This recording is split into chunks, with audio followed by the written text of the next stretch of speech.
خيال أسود على شكل ديب بيظهر لأشخاص مختلفين في قرية ريفية في المنوفية سنة 85.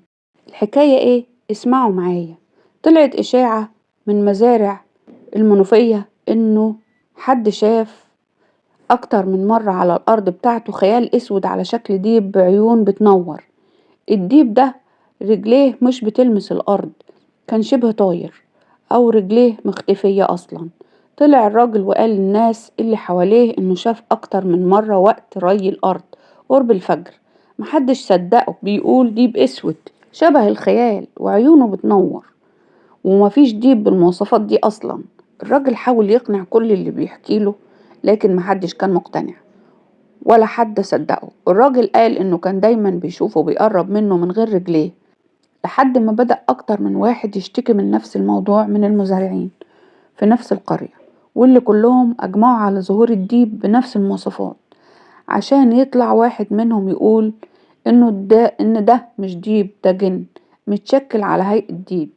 ويبدأ المزارعين دول يلجأوا لواحد من أهل القرية اسمه الشيخ سليمان، مشهور إنه معالج حالات المس والأعمال والحاجات المشابهة، وده بسبب تخوفهم إن الديب اللي بيظهر ده يكون سبب في أذية حد فيهم أو حد من ولادهم اللي كانوا بيترددوا على الأراضي.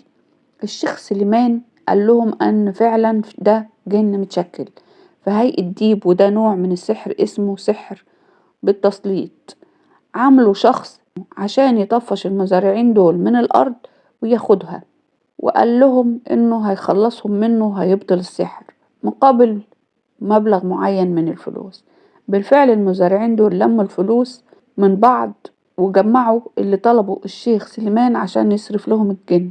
بعد ما قبض الشيخ سليمان الفلوس وجه وقت الشغل اللي المفروض كان تاني يوم بعد ما الشيخ سليمان قبض الفلوس، يصحى سكان القرية على حريق كبير جدا في بيت الشيخ سليمان. حريق خرج منه الشيخ سليمان متفحم وجمجمته عبارة عن رماد، في حادثة من الأبشع في الوقت ده. بيقول واحد من شهود الواقعة وقت دخول المنزل عشان يطفي الحريقة شاف ديب بنفس المواصفات اللي المزارعين وصفوها، وقال إنهم شافوه خارج من وسط النار وفضل ماشي لحد ما اختفى. عشان موضوع الديب يبقى مصدر رعب للمزارعين اللي بيظهر في أرضهم ومصدر رعب للقرية كلها بعد حادثة الشيخ سليمان، ويجي وقت ظهور المحصول أو حصاد المحصول من الأرض وتبدأ معاه سلسلة حرايق ورا بعضها بدون سبب، ما كانتش بتطفي غير لما يتجمع أهل القرية كلهم عشان يطفوها.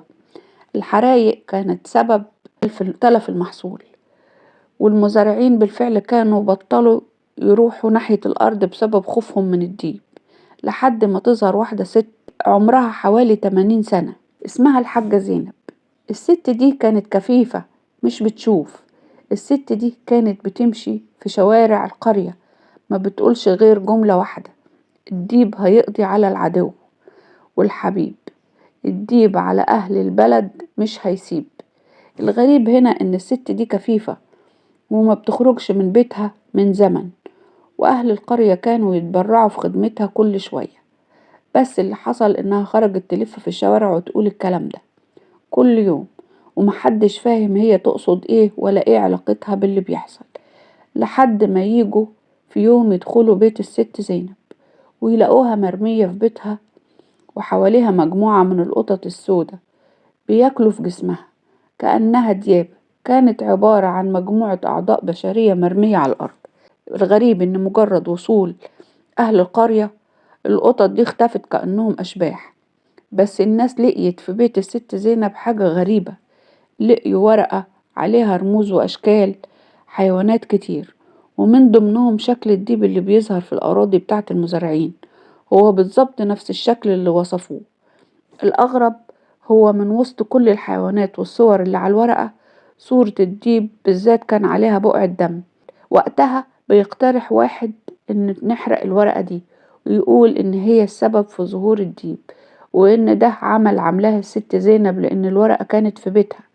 بس ليه الست زينب هتعمل عمل وإيه مصلحتها؟ بالفعل يحرق الناس الورقة دي على أمل إن تنتهي اللعنة. لكن في نفس اليوم بالليل يسمع أهل القرية كلهم صوت الديب بيعوي بطريقة مرعبة، صوت مسمع كل البيوت اللي موجودة في القرية كأنه موجود في بيت واحد فيهم. وتبدأ الناس تخرج من بيوتها مفزوعة والأطفال الصغيرة تعيط من شدة الخوف.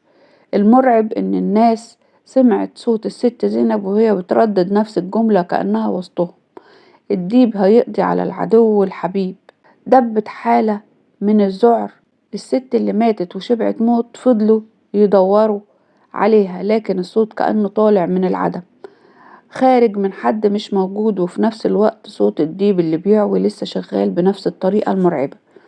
في نفس اللحظة ظهرت حريقة في الأراضي اللي كان بيظهر فيها الديب مجتمع، حريقة ضخمة في نفس الوقت، وكانوا بينتقم منهم بسبب الورقة اللي اتحرقت.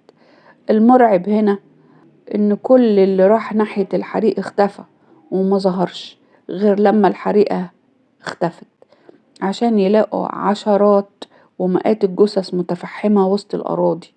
الغريب في القصة دي إن آخر حاجة اتقالت فيها هو موضوع الحريق ده، إنما اللي حصل بعد كده محدش يعرف.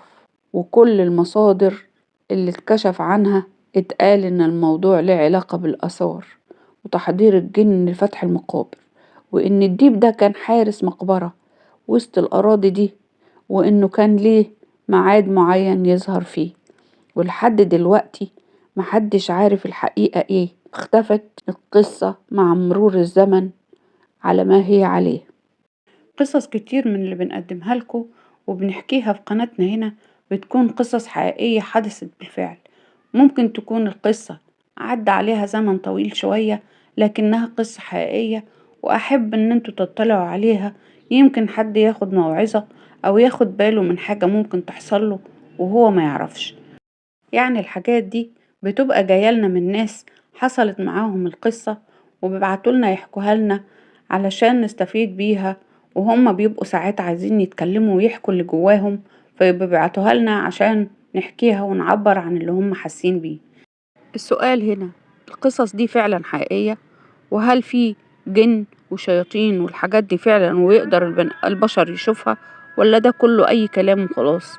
قولولي في التعليقات رأيكم الحاجات دي فعلا موجودة وحقائق، وهل في حد منكم عاشها وحصلت معاه فعلا؟ نتمنى تدعمونا بلايك واشتراك للقناة ومتابعة. شكرا للجميع.